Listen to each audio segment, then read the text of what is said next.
Hello welcome back my dear students. आज की इस वीडियो में हम देखेंगे क्लास 10th के सामाजिक विज्ञान के इंपॉर्टेंट वीबीआई सब्जेक्टिव प्रश्न जो आपके मैट्रिक के एग्जाम 2024 में 100% पूछे जाने की संभावना है।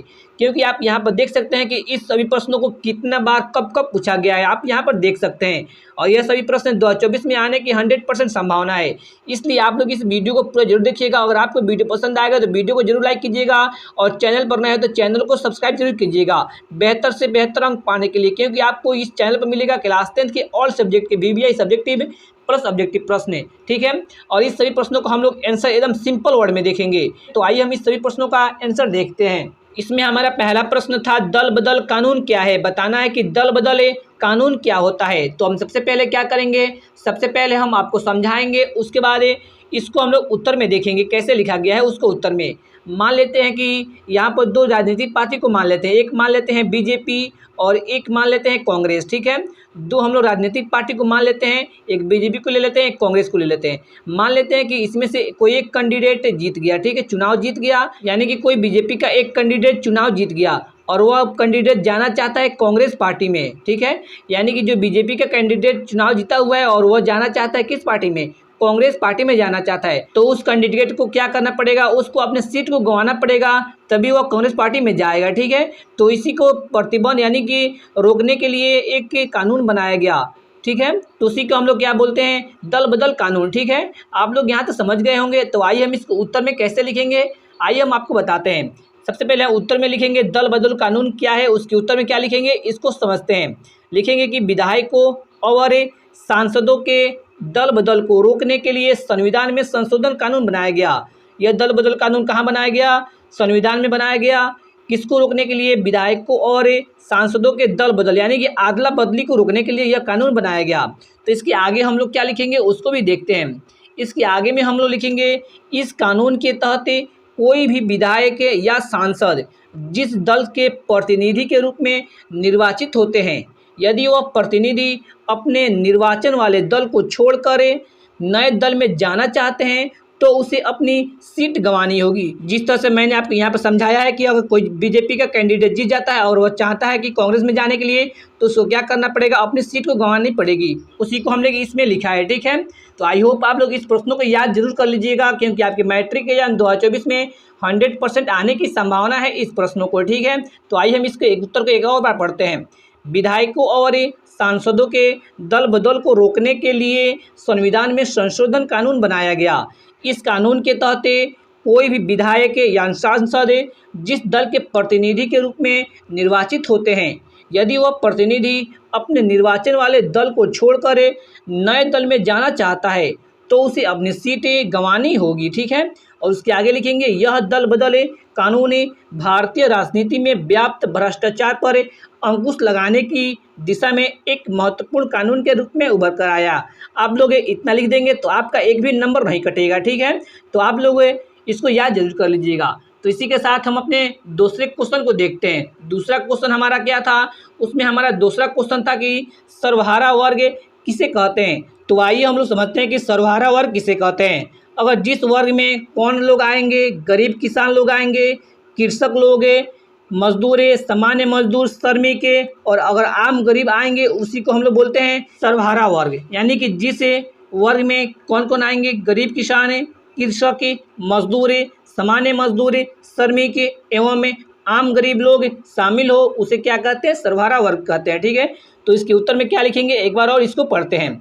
समाज का वर्ग जिसमें गरीब किसान, कृषक, मजदूर, सामान्य मजदूर, श्रमिक एवं आम गरीब लोग शामिल हो, उसे हम लोग बोलते हैं सर्वहारा वर्ग, ठीक है। तो आई होप आप लोग इस प्रश्नों को याद कर लीजिएगा, इस प्रश्न को पूछे जाने की संभावना है, ठीक है। तो आई होप आप लोग इसको याद जरूर कर लीजिएगा। तो आइए हम इसके तीसरे नंबर प्रश्न को देखते हैं। इसमें हमारा तीसरा प्रश्न है कि सांप्रदायिकता क्या है। इसका उत्तर कैसे लिखेंगे, आइए उसको हम सबसे पहले समझाते हैं कि सांप्रदायिकता होता क्या है।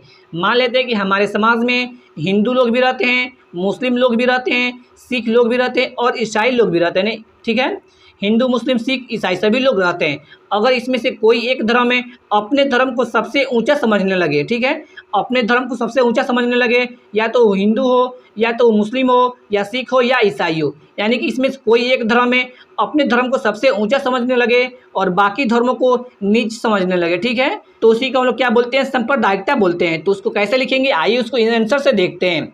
जब समाज में एक धर्म के लोग दूसरे धर्म को छोटा एवं अपने धर्म को सर्वोच्च समझने लगे तो समाज में धार्मिक आधार पर दूरी बढ़ने लगती है, ठीक है। अगर ऐसे होता है कि कोई धर्म अगर अपने धर्म को ऊंचा समझने लगता है तो क्या होता है, तो होता क्या है, धार्मिक आधार पर दूरी बढ़ने लगती है, उसी को हम लोग बोलते हैं सांप्रदायिकता। तो उस उत्तर में कैसे लिखेंगे, जब समाज में एक धर्म के लोग दूसरे धर्म को छोटा और अपने धर्म को सर्वोच्च समझने लगते हैं तो समाज में धार्मिक आधार पर दूरी बढ़ने लगती है। इसी अवधारणा को सांप्रदायिकता कहते हैं। यह किसी भी लोकतंत्र के लिए खतरनाक है, ठीक है, यह खतरनाक है बहुत ज़्यादा लोकतंत्र के लिए, ठीक है। सांप्रदायिकता क्या है, बहुत ज़्यादा खतरनाक है। तो आई होप आप लोग इस प्रश्नों को याद जरूर कर लीजिएगा।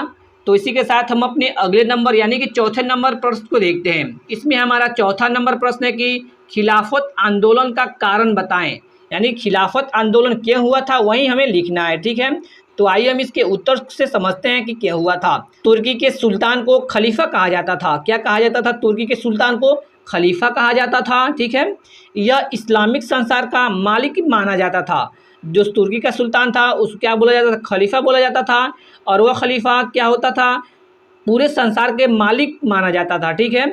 उसके आगे लिखेंगे कि प्रथम विश्व युद्ध में इंग्लैंड के हाथों जब तुर्की की यह पराजय हो गई, प्रथम विश्व युद्ध में जब इंग्लैंड के द्वारा तुर्की की हार हो गई तो क्या किया गया, तुर्की के सुल्तान यानी जिसको खलीफा कहा जाता था उसको क्या कर दिया गया, सत्ता से हटा दिया गया, ठीक है।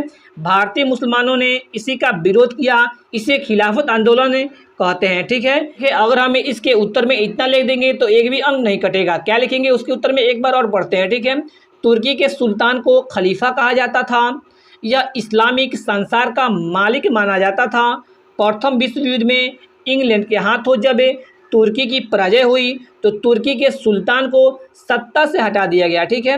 भारतीय मुसलमानों ने इसी का विरोध किया जिसके कारण खिलाफत आंदोलन ये हुआ, या यहाँ पर इसको लिख सकते हैं कि इसे ही खिलाफत आंदोलन कहते हैं, ठीक है।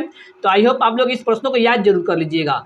तो आइए हम इसके 5वें नंबर प्रश्न को देखते हैं। अगर आपको यह वीडियो पसंद आ रहा है तो वीडियो को लाइक करें और चैनल पर नए हैं तो चैनल को भी सब्सक्राइब करें। इसी तरह से क्लास 10th के ऑल सब्जेक्ट के VBI सब्जेक्टिव प्लस ऑब्जेक्टिव प्रश्न देखने के लिए। तो आइए हम इसके 5वें नंबर प्रश्न को देखते हैं। 5वां नंबर प्रश्न क्या है कि राष्ट्रवाद क्या है, तो इसके उत्तर में क्या लिखेंगे, आइए उसको हम लोग पढ़ते हैं। इसके उत्तर में हम लोग लिखेंगे कि राष्ट्रवाद जो किसी विशेष भौगोलिक, सांस्कृतिक या सामाजिक परिवेश में रहने वाले लोगों में एकता की भावना को जगाता है। राष्ट्रवाद क्या करता है, किसी भी सामाजिक परिवेश में रहने वाले लोगों के बीच एकता को जगाता है और राष्ट्र के प्रति प्रेम और लगाव की भावना है, ठीक है। इसके उत्तर में हम लोग क्या लिख देंगे कि राष्ट्रवाद जो किसी विशेष भौगोलिक, सांस्कृतिक या सामाजिक परिवेश में रहने वाले लोगों में एकता की भावना को जगाता है और राष्ट्र के प्रति प्रेम और लगाव की भावना है, ठीक है। तो आई होप आप लोग इस सभी प्रश्नों को याद जरूर कर लीजिएगा। तो आज की वीडियो का प्रश्न इतना ही था। अगर आपको इस प्रश्नों को याद कर लेते हैं तो आपके मैट्रिक या 2024 में इस सभी प्रश्नों को 100% पूछे जाने की संभावना है। अगर आपको यह वीडियो पसंद आए तो वीडियो को लाइक करें और चैनल पर नए हैं तो चैनल को सब्सक्राइब करें। तो फिर हम अगले वीडियो में मिलते हैं। तो thanks for watching this video.